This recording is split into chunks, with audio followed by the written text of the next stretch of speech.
Hi everybody. So today we're gonna go to the second part of the chapter 1 video recordings. That so far we talked about the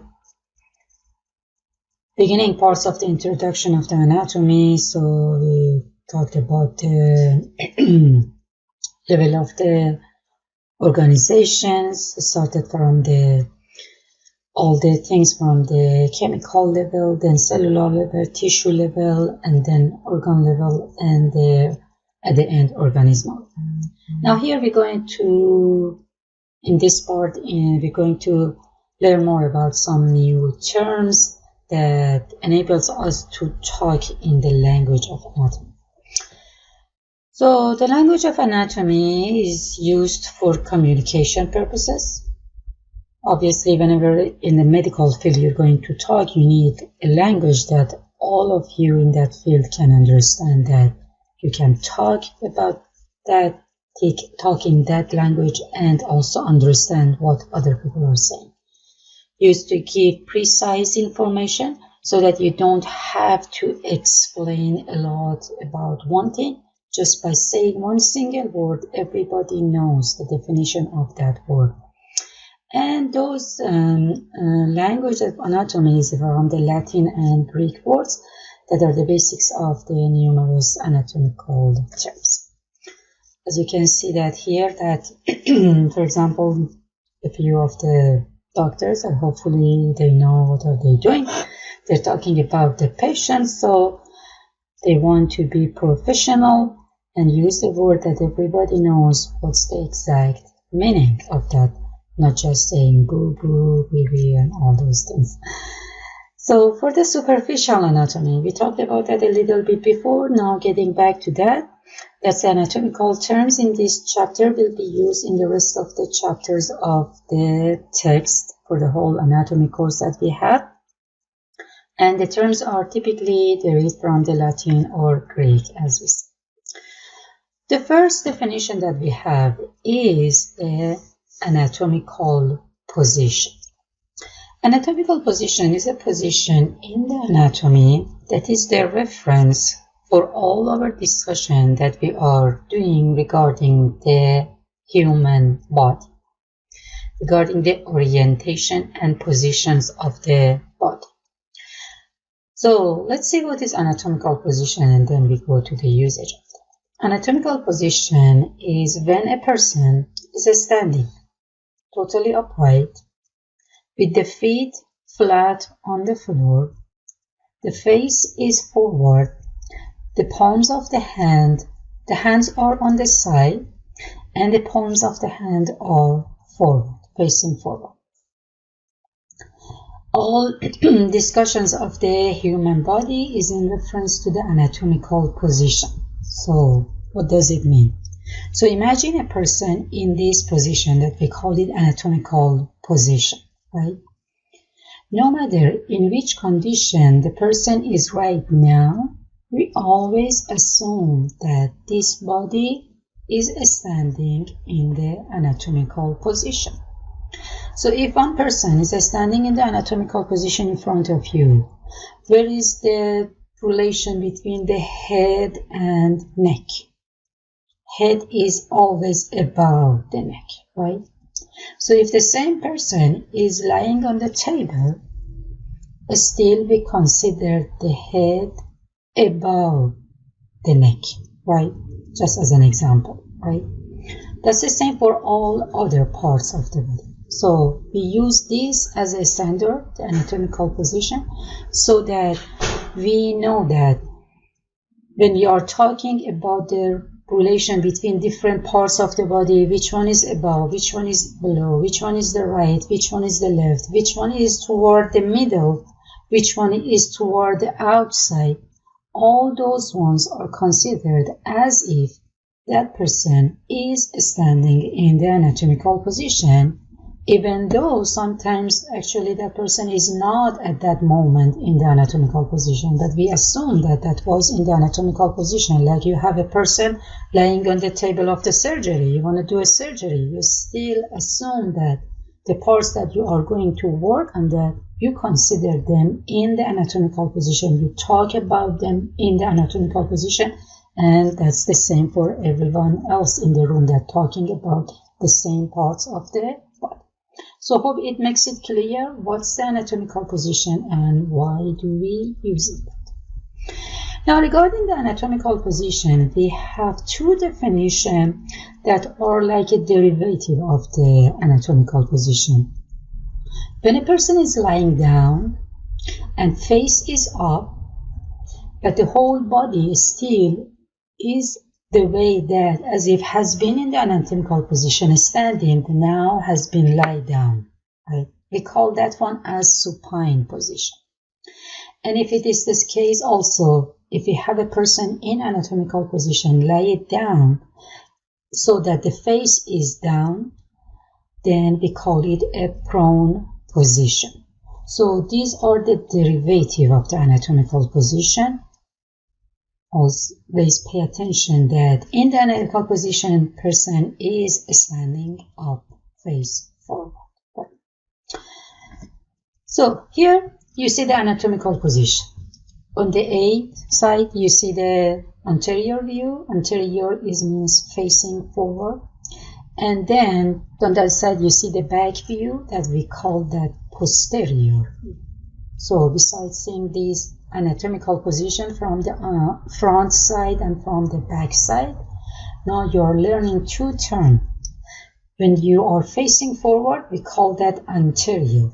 When you're facing backward, we call that posterior. So pay attention to this anatomical position. Person is standing completely upright, hands to the side, feet slightly might be apart, the sole of the feet on the ground, and facing forward, looking forward, right? And you can see that from the front or from the back. But whenever you're talking about the anatomical position, you are looking that person from forward. So for the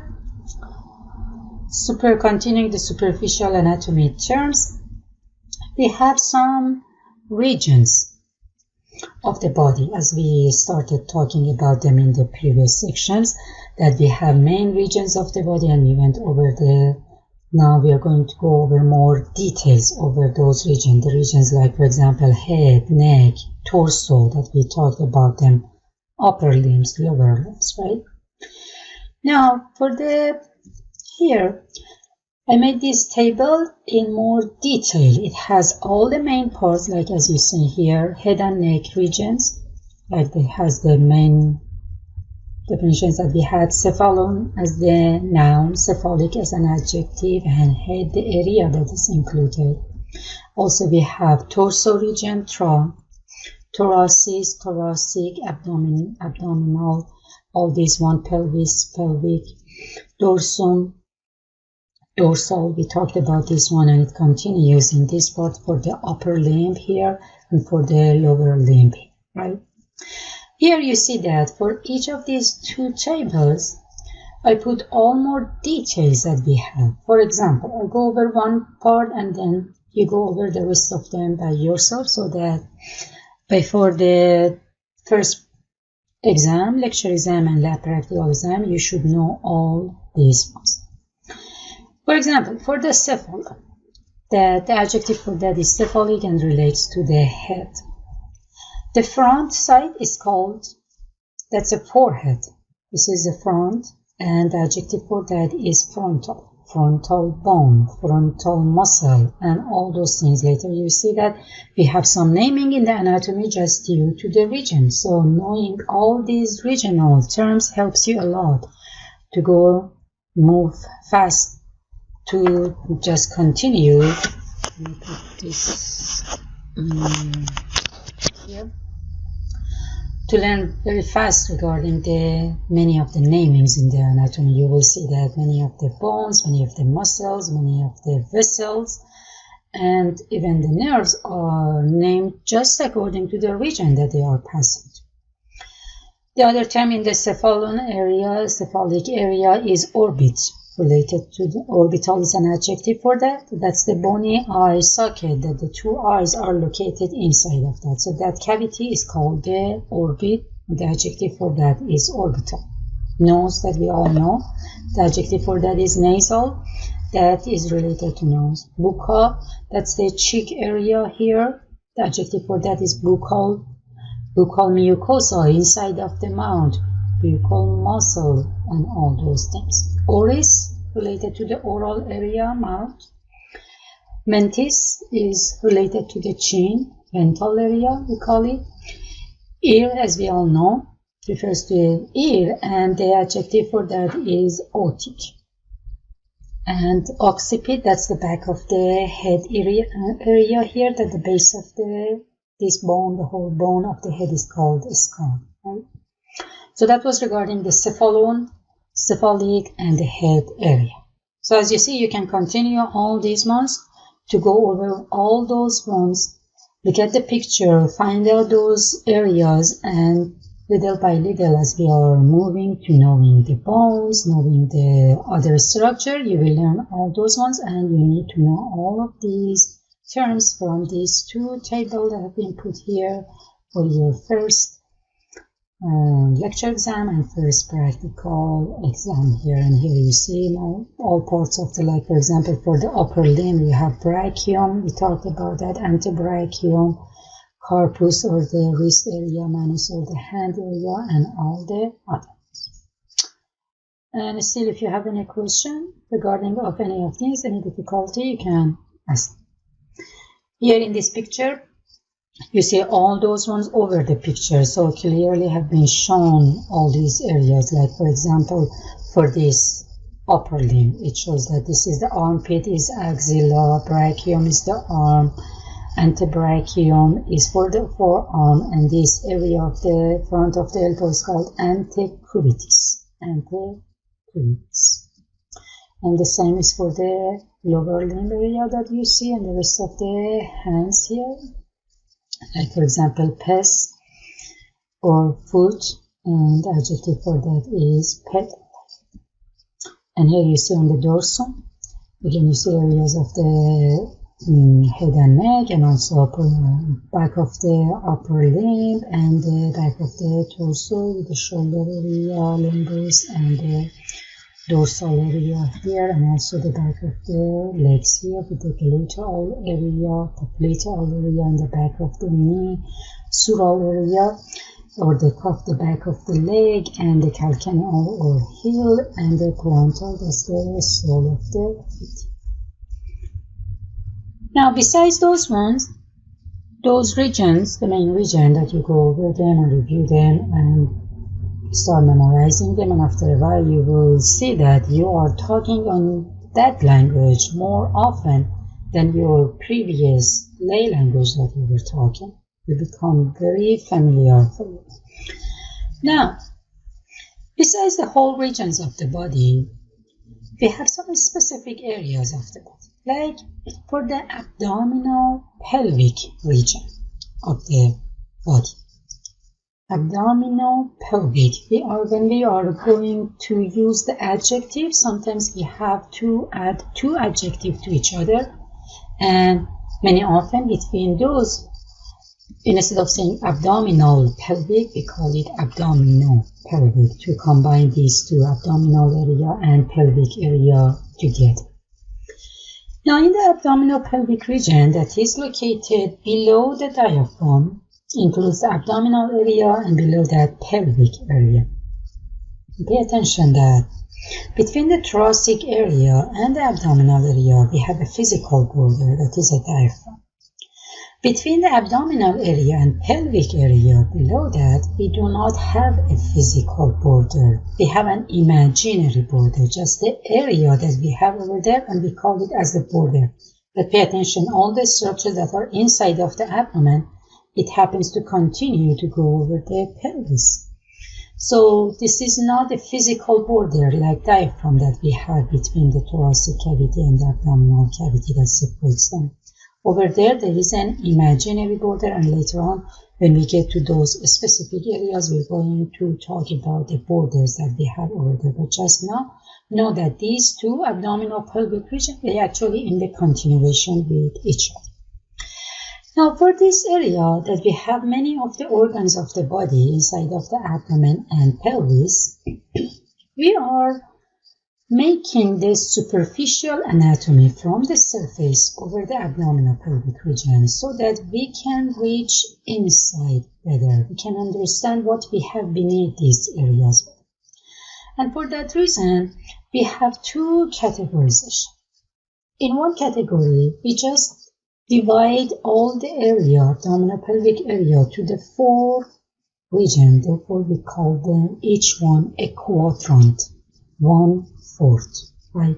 So we call any of those 4 regions abdominal pelvic quadrant. We don't call them regions. We call them abdominal pelvic quadrant because each one of them is 1/4. In the other way, we divide the abdominal pelvic cavity, the whole cavity and area, or actually the surface of the abdominal pelvic region over the anterior surface of the body, to 9 regions, and we call those ones abdominal pelvic regions. So for the abdominal pelvic quadrants, we have 4 quadrants. Quadrant means 1/4, and we show that as Q. And we write all these abbreviations as the uppercase, right?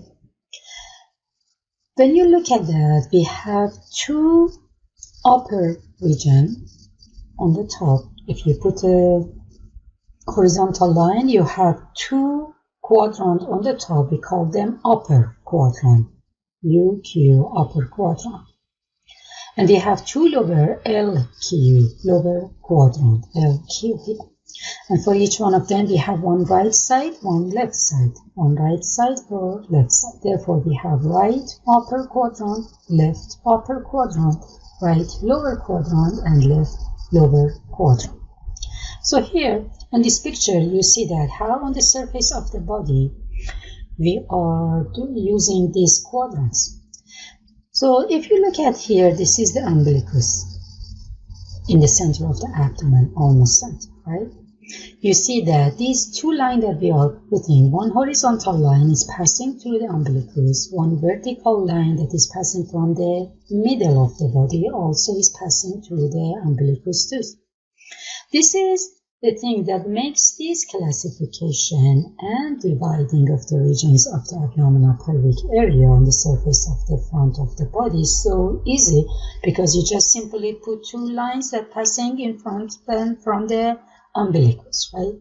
And in this way, also pay attention always when you're looking at somebody's body as a patient in front of you, your right side is always the left side of the person in front of you when you're looking to the front of that person. Your left side is always the right side of the person. Therefore, this side is the right side, this side is the right side, this side is the left side, and this side is the left side. So this is the right upper quadrant, right lower quadrant, left upper quadrant, and left lower quadrant. And we usually use those abbreviations, RUQ, RU, or LQ, and all those, right? So what's the use of this? We just don't want to look at the surface, right? We want to look at the surface and figure out, or touch the surface, examine the surface and figure out what is under that, right? So if you go and see these 4 quadrants, and in this picture has been shown what we have beneath them inside of the abdomen, right? We have the same 2 lines, vertical and horizontal, passing through the umbilical area, and you have the 4 quadrants, right upper quadrant, right lower quadrant, left upper quadrant, and left lower quadrant here. Now, I need you to know what structures we have in each quadrant, and now specifically what might be significant, whatever we're going to talk about right now.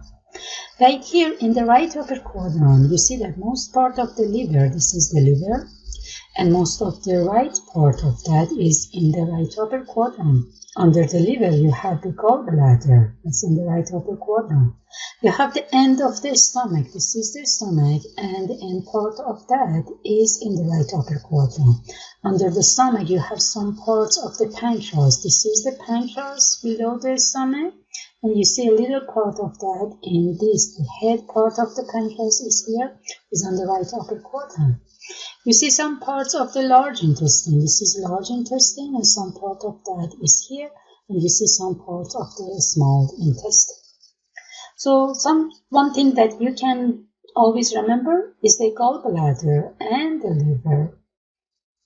And one part of the stomach and continuation of that one is one part we call it duodenum, right? The first part of the small intestine here is called duodenum. Is in the right upper quadrant. So if you have any problem with any of these organs, you may have a pain in the right upper quadrant here. If you push here over the gallbladder and person says, ow, right? So it shows that there is something going on here and you have to investigate that.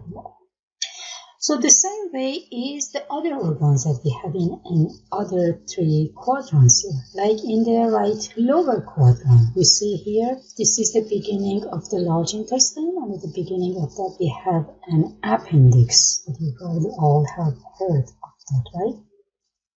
So this appendix, if it has any problem, usually you have the pain in this area, right? Lower quadrant, right? And that is significant. On the left upper quadrant, right here, for example, there is one organ, as you see here, you have the rest of the large intestine, small intestine, the main part of the stomach, the rest of the pancreas here, the rest of the liver here. But this behind this stomach, you have an organ here, we call it a spleen, right? And also on the very back of all those ones, we have kidneys, right? So, for example, if a spleen has a problem, as an example, there has been an accident, a rupture of some internal organ, some bleeding of them, and now you have a bad pain in the left upper quadrant. One big thing that comes to mind, it might be the rupture of the spleen, for example, in the left upper quadrant. Right? Or if it is more close to the back, it might be the left kidney, right, on the left upper quadrant. Also on the left lower quadrant, you may have the ovary, because you have the ovary in the female on both sides. It might be the left lower quadrant, or it might be in the right lower quadrant, right? And also there is structure like a spermatoid cord, or some, you see that you have the last part of the large intestine here. Some specific diseases of the large intestine may be specifically can be found in this area, in the left lower quadrant. So these are the things that I need to know for the 4 quadrants from the abdominal pelvic superficial anatomy. So these are the more simple and more practical, because that's very easy to divide the abdomen to 4 quadrants and then examine them, and then by having them in 1/4, you just confine them to some specific structures instead of just going over the things that you have in the whole abdominal pelvic cavity. But sometimes, to be more precise, we divide them to 9 regions. Right? For the regions of the body, we use 2 vertical lines and 2 horizontal lines. Right? We're not going over much detail where these lines are passing through, because that's not at the level of your class, but just you simply see that these vertical ones are passing from almost in the middle of this bone is clavicle here. In the middle of that, you just put 1 vertical line on the right side, 1 vertical line on the left side. Then you push We put two horizontal lines that is passing on this area, that in the upper area of this iliac bone that you have here. I'm not going into much detail, and here in the lower edge of the ribs that you have here, the lower edge of that you put a line here, and it simply gives you the 9 areas that you see here, 9 regions. We call each one a region. So you have 3 central regions, 3 right region, and 3 left region, right? In the middle, you see again you have the umbilicus. Simply we call it umbilical region.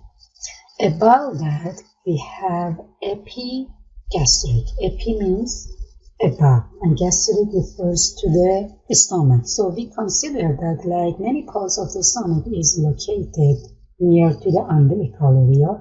Therefore, above that, we call it epigastric region. Below the umbilical area, we call it hypogastric region. Hypo means under, below, right? And also it's called the pubic region. So these are the 3 middle part or central part, right in the center. Then you have 3 regions on the right side, 3 regions on the left side. The good news is that the naming are exactly the same. They just have right and left, right and left, right and left, right? So starting from the top part, we have an area, we call it hypochondria. Now you know that hypo means under. What does chondriac means? It means the ribs. So hypochondriac means the area under the ribs, right? So that's the hypochondriac region for the right side and hypochondriac region for the left side. Left hypochondriac, right hypochondriac region. So far so good. Now you have the area next to the lumbar. You remember? Lumbar is the low back, on the back area, right? Now on the flank side, on the side of the abdomen here, we call these 2 areas right lumbar and left lumbar areas. Whenever we say flank, it refers to these 2 areas. And also, you remember this is the inguinal line here. We have inguinal ligament here. So this area that the inguinal ligament that is going to pass through, that is called the inguinal region. Right inguinal region and left inguinal region, that you have the inguinal or groin area in there. So as you see, that's not much difficult, and you can always remember those ones. And the same way, we do this categorization not just for the surface. We want to see what do we have under to be more precise about the less number of the organs that we can have under this. Just from now, learn one term that you're going to have that for the rest of the semester as the organs that we have inside of the abdominal pelvic area. Each organ is called a viscera. V-I-S-C-E-R-A, viscera, right?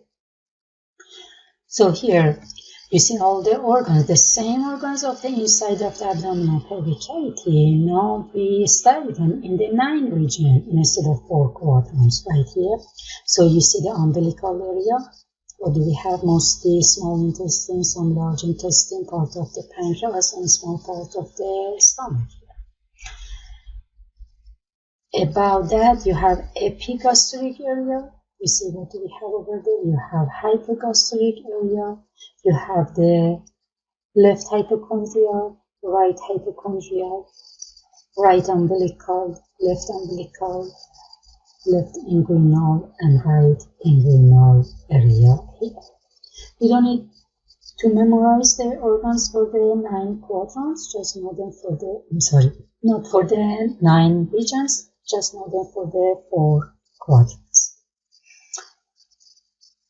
And again, you see the rest of the things have been explained. It's always good to at least go over them and learn about the organs if you're not familiar with the basic organs of the insides of the abdomen and their location, although we're going to learn all of them later.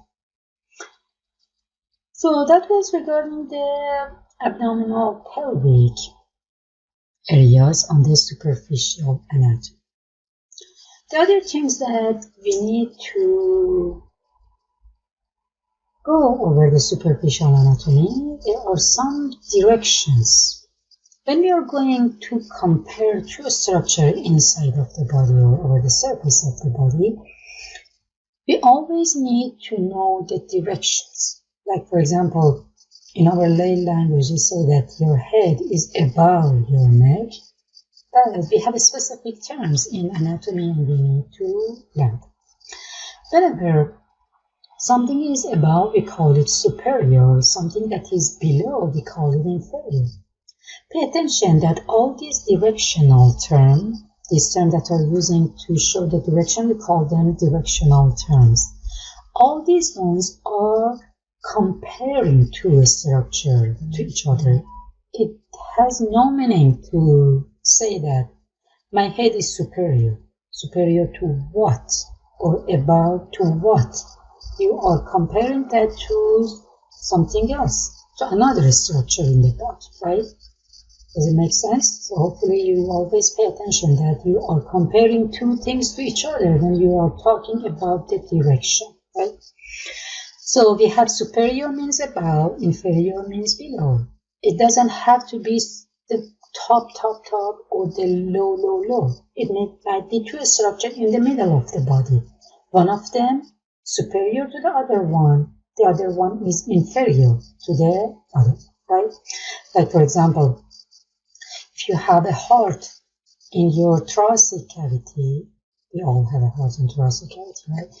The heart isn't located in the thoracic cavity. And if you compare that to the liver that is in the abdominal cavity, below the diaphragm, right? Heart is above the diaphragm, liver is below the diaphragm. And you comparing the heart to the liver, heart is superior to the liver, liver is inferior to the heart, right? So hope it makes it clear how we are talking about these directional terms. The other thing is when we are comparing the front side, something that is closer to the front side is considered anterior compared to some another things that is more closer to the posterior side, right? Compared to the other structure. We call that one posterior. So if we have two structures like in this way, so you have one thing that is more forward, we call it anterior. The other thing that is more backward, we call it posterior. Always pay attention that we are comparing these two to each other, right? In the anatomical position, all these terms are used in the anatomical position. No matter where you are sitting or standing or lying down right now, we consider what it would be if you were standing in the anatomical position. Now, for the example of the anterior and posterior, like, for example, your backbone is on the back of your body, right? If you compare your heart that is in the cavity of the thoracic cavity compared to the backbone, for example, your heart is anterior to your backbone is posterior to your heart, right? In the human body that is standing and walking in 2 feet, we have another term that is almost equal to these two. We have a term, we call it ventral, that is in human bodies the same as anterior. When you say something is ventral, it exactly means in the human body means exactly anterior. The same way for the posterior, we have another term, we call it dorsal. When we say something is dorsal, it exactly means posterior. Later, we're going to talk about that specifically in the lab. We have a picture. I'll show you that the ventral and dorsal has another meaning when we're talking them in the four-legged animals, because generally ventral in definition means toward the belly side, right? In the human happens that belly side is on the anterior side, and dorsal means on the back side. In the human, the back side is on the posterior side, but in the four-legged animal, belly is inferior side of the body, and dorsum is superior of the body. Imagine you have a dog, belly is inferior, and dorsum is on the superior side, right? So the four-legged animals are different, but in the human body, Anterior is ventral, posterior is dorsal. The other term, directional term, when we are comparing something that is closer to the middle of the body, we call it medial. Something that is more away from the middle, we call them lateral. So if you have something in the midline of the body, like for example your nose is exactly in the middle, right? Your nose compared to one ear, right? That nose, your nose is always medial to any of the ears, right? So nose is medial, ear is lateral when you're comparing nose to the ear or to any other structure that is not in the midline, right? The same is for the lips, the same is for the cheeks that are lateral. For example, cheeks are lateral to the lip, right? So that's the definition of medial and lateral. Then we have the superficial and deep. Superficial, pay attention that don't mistake superficial with the superior. Superior, it refers to the vertical position in the space, right? More further from the ground is superior, closer to the ground is inferior. But superficial and deep. Superficial means closer to the surface of the body. We're talking about any regions of the body. When it is closer to the surface, one structure that is closer to the surface is called superficial. One structure that is deep, away from the surface, is called deep, right? So later we're going to talk about some sections of the body, like for example, we cut to show that what do we have deep, right? We have inside. The layer that is around, that is closer to the surface of the body is superficial. The layers that are away from the surface of the body, they are all deep. So always pay attention to that. We're talking about the surface of the body, not the, for example, if you have a tube inside of the body, in the middle of that tube, you have a hollow space too, right? When we're talking about superficial and deep, we always comparing to the surface of the whole body. Right? The other term that we have here, it is proximal compared to distal. Proximal and distal, the first thing that pay attention, they are referring to the limbs, to the upper limb and lower limbs. Right? That's the first thing. And when we're talking about this one, being comparing two structures to another point over the whole length of the upper limb or lower limb, that we call it point of attachment. Like here, for the upper limb, the point of attachment is shoulder, right? If you are talking about one structure that is in the arm, compare that to another structure that is in the forearm. If you want to compare these ones to each other, we consider which one of them is closer to the point of attachment that is shoulder here, right? The point of attachment should be about both of them, right? So here, for the arm and forearm, for example, you have a muscle here, another muscle here, one muscle in the arm, one muscle in the forearm. When you are comparing these two to each other, the one that is in the arm is closer to the point of attachment that is shoulder here. Therefore, that one is called proximal. The one that is, the muscle that is in the forearm is further from the shoulder. Therefore, we call that one distal. So always pay attention when we are talking about the arm and forearm. Always make sure that we are talking first about the proximal and distal rather than saying superior and inferior. Right? Superior and inferior, we're talking about the two things that are exactly in the vertical level. But for the arms and for the legs, or better to say upper limbs and lower limbs, when we are comparing to a structure in these areas, we call it proximal and distal.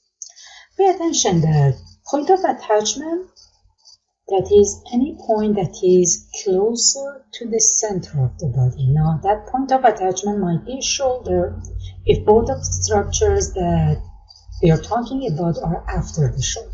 The point of attachment might be elbow if both the structures that we are talking about are after elbow. Or point of attachment might be the wrist if both of the structures that we are talking about are after the wrist. Right? For example, we may talk about on each finger that we call a digit in the body. We have 3 parts in most of the fingers except the thumb, for example, here, right? So we have 3 parts here. We call each one a phalanx, right?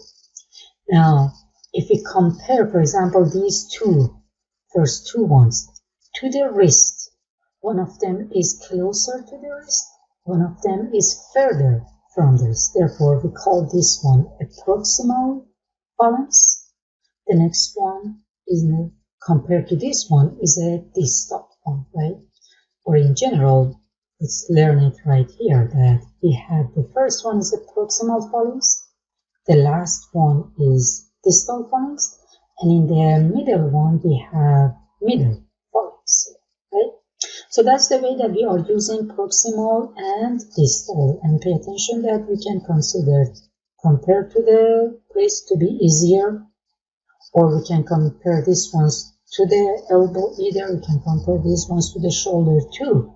But just this closer is the easier to compare them to this, right? So that was the last term, proximal and distal. Just before moving, I like to mention one more definition here when we're talking about the medial and lateral. First of all, the line that we are passing through exactly in the middle of the body, we call it a midline. So we have a line that imaginary passes through the exactly middle of the body. Therefore, you have 2 equal parts, right? So that's a midline. Now, for the lateral, when we are using the lateral, whatever is not exactly in the middle, we call it lateral, right? Now, if you have the 2 structures that both of them are lateral, means that both of them are not in the midline. Therefore, when we are comparing 2 lateral structures to each other, we use a term, we call it a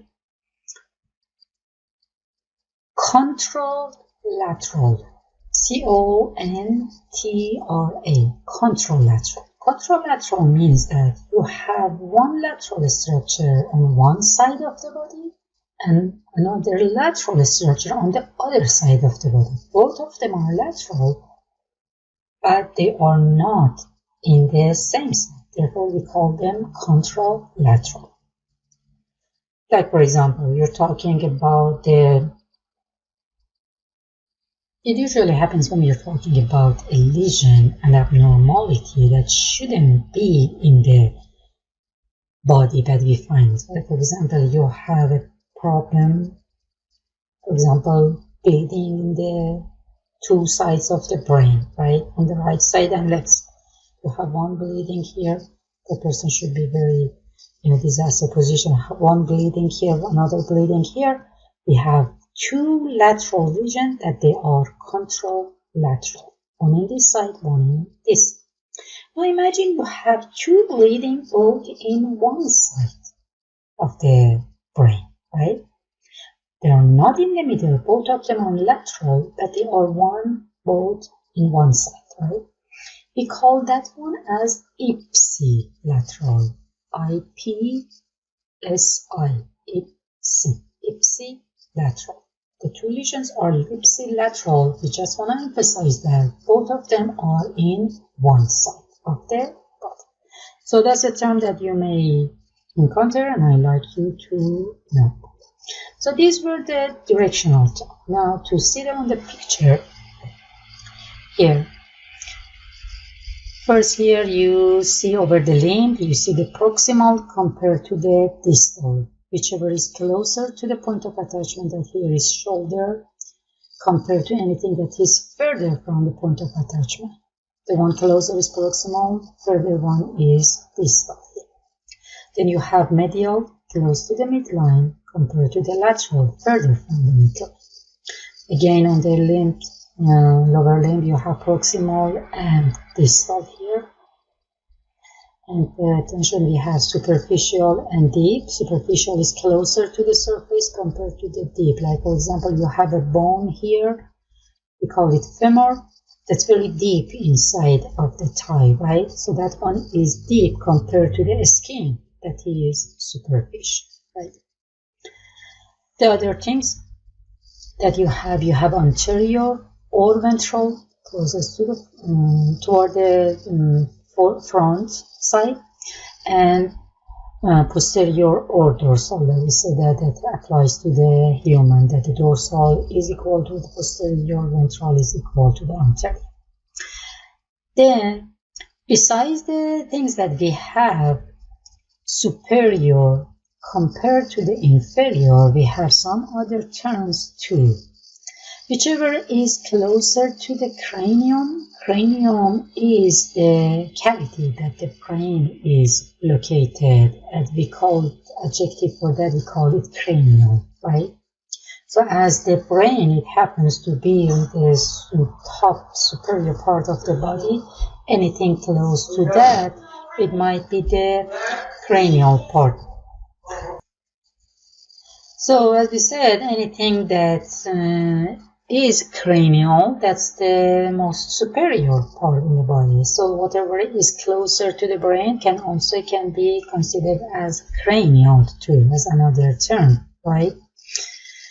And also cephalon, as we said, had it before, cephalic means toward the head, right? Cranial or cephalic, those are two terms, both of them can be considered as toward the head, right? Compared to the caudal, that is considered to the end of the body, to the lower parts of the body. And also we have another term, we call it rostral, if you ever hear that one.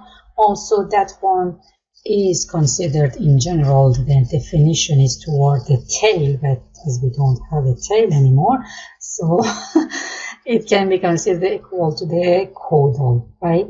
So just pay attention that in the human body, most of the time these are equal, cranial, cephalic, superior, compared to the caudal, rostral, and inferior. So that was regarding the directional term. So if you have any question, you can always ask them.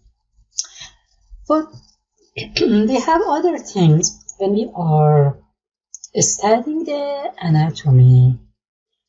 To study different parts of the body, we make some imaginary plane passing through parts of the body so that we can study inside of the body better.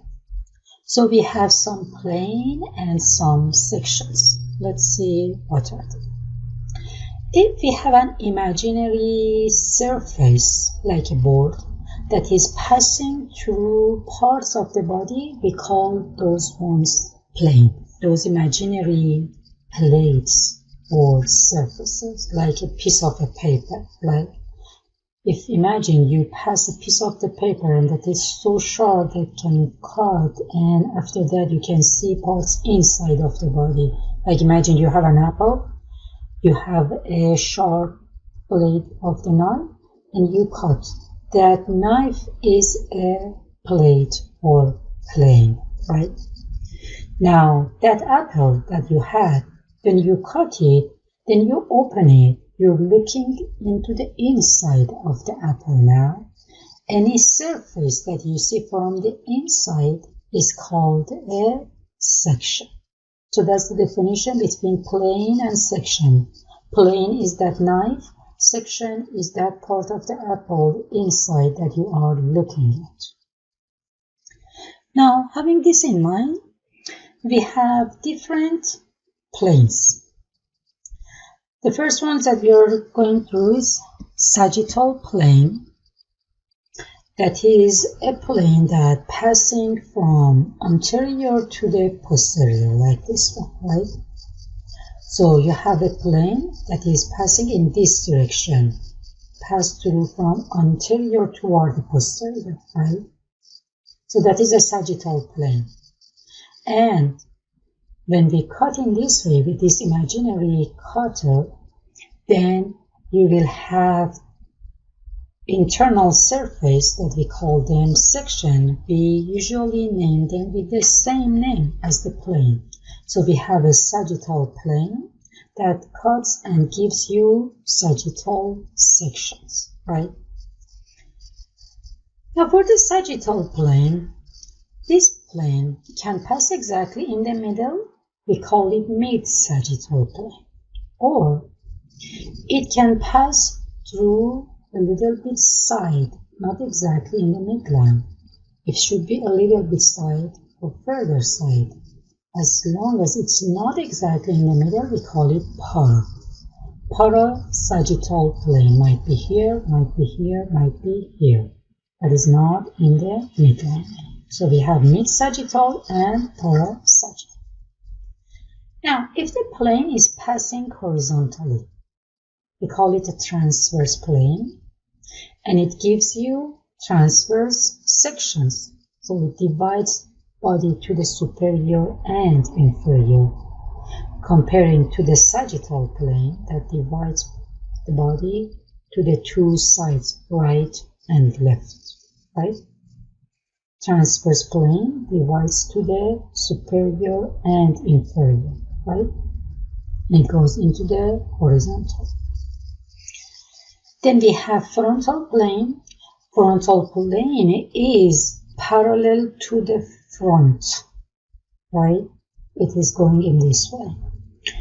It going like here, side by side, and cuts the body to two parts, anterior and posterior, right? So if you cut through this one, the resulting sections is showing one anterior and one posterior side.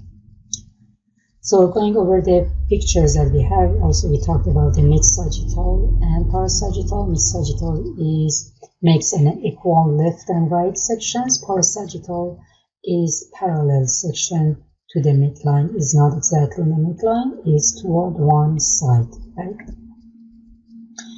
And we talked about the transverse plane that separates the tissue or body into the proximal and distal section, and for the frontal plane that divides the body to the anterior and posterior section. So here you're looking at the three planes, right? You have one plane here that I'm showing right here that passes from the anterior to the posterior. So this is a sagittal plane, and passing through exactly in the middle, therefore this is a mid-sagittal plane. The one that's going side to side, this one is a frontal plane that goes all the way here to this way, and the result will be, if you cut them and then look at them, will be the frontal sections. And also a transverse plane that gives you the transverse sections. Pay attention that we have some other names here too. Like for the frontal plane, we may use coronal plane that gives you coronal section. That's one thing. The other things for the transverse plane or horizontal plane, also we have another name, we call it cross. For the section that it gives you, besides saying transverse section, we may call it cross section. So cross section, as you see, it's usually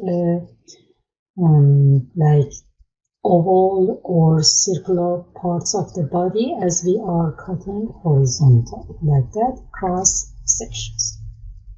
So that was regarding the planes and sections, and we are going to have them in the lab by just making play with the dough and makes a body and cut them to see that how those cuts, imaginary cuts, are working. Okay. So now a few more slides has left from the chapter 1. That's regarding some cavities that we have inside of the body. So that's the beginning. We're going to talk about them, and later you will see that we are going to have these ones for the rest of the semester. So it's better to start learning from them from now. And don't be worried, at the beginning might be a little bit confusing. That will be okay. You will learn them all completely. So if you remove an organ from the body, you will leave a cavity over it. So simply, cavity is a space that you have some structures inside of it, right? The cavities that we have in the human body, we can divide them first to two major cavities, anterior cavity and posterior cavity. So obviously now you know that anterior is toward the front, posterior is toward the back. And we know that you can call anterior cavity as ventral cavity, posterior cavity as dorsal cavity, right? Now in each one of these two, so that's the main division, anterior or ventral cavity, posterior or dorsal cavity. On each one of these, we have smaller cavities that we're going to learn. On the posterior side of the body, we have cranial cavity, as we talked about that. Cranial cavity is the cavity that we have the brain located inside of that, right? And then we have a spinal cavity that's actually in the continuation of the cranial cavity that goes all in the middle of the vertebral column or backbone, and the spinal cord is located in that. Therefore, we call it a spinal cavity. So these are located on the posterior side of the body. For the anterior side or ventral cavity, we have a cavity in the thoracic area. We call it thoracic cavity inside of the thorax. On the abdominal cavity, that it contains many of the organs that we said that we call organs as the viscera, and is separated from the thoracic cavity, as we discussed before, by the diaphragm. So it has a physical border between the thoracic cavity and abdominal cavity. And as we discussed before, in the continuation of the abdominal cavity, we have another cavity, we call it pelvic cavity. But as we said before, there is no physical border between abdominal cavity and pelvic cavity. Now let's go see these areas here. The cranial cavity haven't been shown in this picture, but is located here. The area on the head that the brain is located inside. Then that cranial cavity continues with a cavity here in the middle of the vertebral column or backbone that the spinal cord is located inside, and we call this one spinal cavity. Here, all this space that you see that the spinal cord is going to be located inside. So these two, cranial cavity and spinal cavity, are posterior or dorsal cavities. If you just consider this line to just give you the sensation of the anterior and posterior, you see that those two are posterior and the rest of these are located on the anterior or ventral. These anterior or ventral cavities, one of them is thoracic cavity, that is located above this muscle that we have it here, that is diaphragm. Then we have abdominal cavity here, that we have so many organs inside of that. We have seen some of them before, intestine and all the other things. And below that you have pelvic cavity inside of the pelvis. And also pay attention that we have one physical border, diaphragm muscle here, between the thoracic cavity and abdominal cavity. But there is no physical border between the abdominal cavity and pelvic cavity. The just viscera can continue from here and go to the pelvic cavity. So just going over more detail about the anterior cavities. For the thoracic cavity, Inside of the thoracic cavity, we have heart and we have two lungs here. Also, between the two lungs here, I have one lung in this side on the right side, one lung on the left side, and between the two lungs you have a space. In general, we call it mediastinum. So mediastinum simply is the space between the two lungs inside of the thoracic cavity. Now, besides having heart in this space, that occupies the most space of the mediastinum, we have other structures here too. Like we have the trachea or the windpipe that brings the air from the nose toward the lung. We have the esophagus that brings the food from the mouth toward the stomach. Both of them are passing through the mediastinum. We have big vessels, and also obviously we have the heart also in the mediastinum. Now, around the lung, we have some membranes. We're going to talk about them more later, but just know that we have two layers of the membrane around the lung, and we have a tiny space between those two. We call those membranes around the lung as pleural membrane. And between those two pleural membranes, we have a tiny space that we call it pleural cavity. The same way around the heart. We have two layers of the membrane. Each one is called pericardium. Peri means around, cardial means heart. Cardial, cardium, cardio, all means heart, right? So pericardial means around the heart, a membrane that we have around the heart. And we have two of them. Like imagine this is the heart. You have one and two layers around them. So each one of these is a pericardial membrane. Later we're going to talk about the different naming for them so that we can differentiate them. But between these two pericardial membrane also we have a tiny space. We call that one pericardial cavity. So far so good?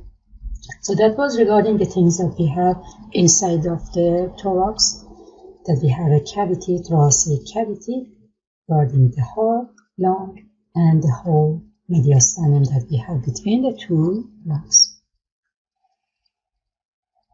Now for the abdominal pelvic cavity, below the diaphragm, we have the abdominal cavity and we have the pelvic cavity. According to the area from below the diaphragm, above the pelvis, we call it abdominal cavity. And then below the abdominal cavity, we have the pelvic cavity, and we said there is no border between them. We have another term, we call it peritoneal cavity. Peritoneal, it's another membrane that we have around all the viscera that we have inside of the abdomen. Like for example, we have a small intestine, large intestine, stomach, all the other things that you have over there. A layer, a membrane that is covering them is called peritoneal or peritoneal membrane. Now let's go over the pictures to see these ones better. So here you have a pleural cavity that is covering around the lung, pleural cavity, between the two layers that are covering around the lung. It just here is simplified. Later, when we go to the cadaver, you see the actual membranes, actual cavities, and all those ones. You have the heart here, and you have the two layers, as you can see here, and the space between those two. Each layer is called pericardial membrane. And the space between those two, you can see that there's a white space here. That one is the pericardial cavity.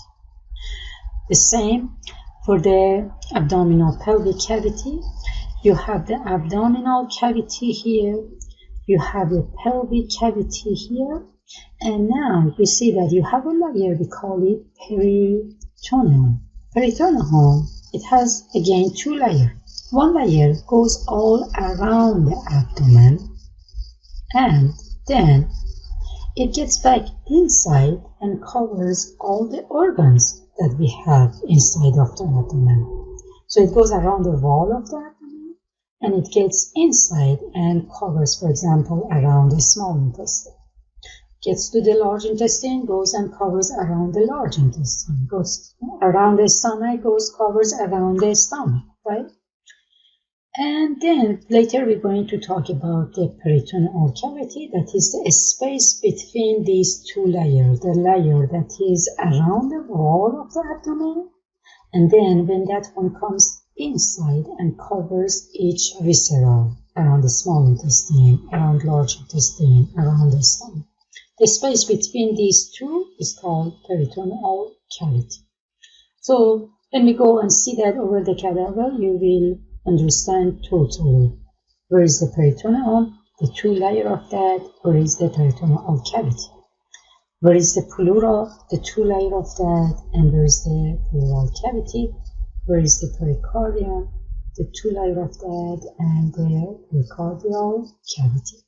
Just make sure that you differentiate the naming for now and which organs, each part or which cavity, each one is related, and later we will see them all on the cadaver.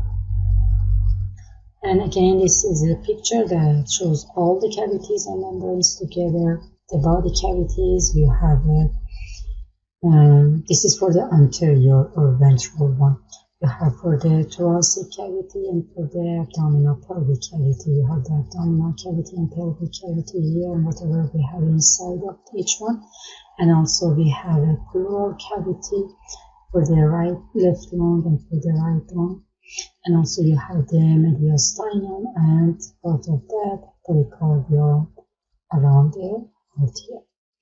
And for the, again, that's the same picture as just showing here. And again, these are showing the more detail about the pleural cavity, pericardial cavity, and peritoneal cavity. We said that each one of these ones are covered by two membranes on each side of them, right? Pleural cavity, it has two layers of the pleural membrane. We have visceral pleura and parietal pleura. Same for the pericardium. We have visceral pericardium and parietal pericardium. And for the peritoneum, we have visceral peritoneum, parietal peritoneum. Just as general, visceral means related to visceral. And as we said, visceral means internal organ. Lung by itself is a visceral. Heart by itself is a visceral. All the organs inside of the abdomen, each one is a viscera. So when we have any of these membrane is covering the viscera itself, that membrane is called visceral. If that viscera is long, the membrane is called membrane that is covering the lung itself is called visceral pleura. Then this membrane, when it's covering the lung itself, it gets to the wall of the thoracic cavity and goes and covers the inside wall, lines the inside wall of the thoracic cavity. That other layer that goes to the wall is called parietum. So for the lung, we have a lung here. We have a layer of the visceral pleura around that. Then that one goes around, lines the insides of the wall of the thoracic cavity. That one is parietal. The same is for the heart. We have a heart here. One layer covers the heart itself tightly. That one is visceral pericardium because it's around the heart, right? Then, when it gets to one part of the heart, it gets separates and goes around. That's further from the heart itself. It's not attached to the heart itself, and there is a cavity between them. So that separate layer is the parietal pericardium, and there is a cavity between them, pericardial cavity. The same is for the peritoneum. Any layer that covers a visceral, like for example the small intestine, is a visceral peritoneum. And the layer that goes lines inside of the abdominal wall is called parietal peritoneum. And the space between these two is peritoneal cavity. And here you see the example for the heart. This is the heart. One layer covers the hole tightly. This is visceral pericardium. Then when it gets here, goes and gets separates further from. This is parietal pericardium. And this space between these two is pericardial cavity here. You can just resemble that by putting your fisted hand as imagine that is your heart, that is actually the size of your own heart, and put it inside of a balloon, right? Push it down, then you have one layer that is attached to your hand that is visceral, resembling visceral pericardium, and the one that is stays separate is the parietal, basically visceral pericardium. Then we have the parietal pericardium, and the air that you have in the balloon is resembling the space of the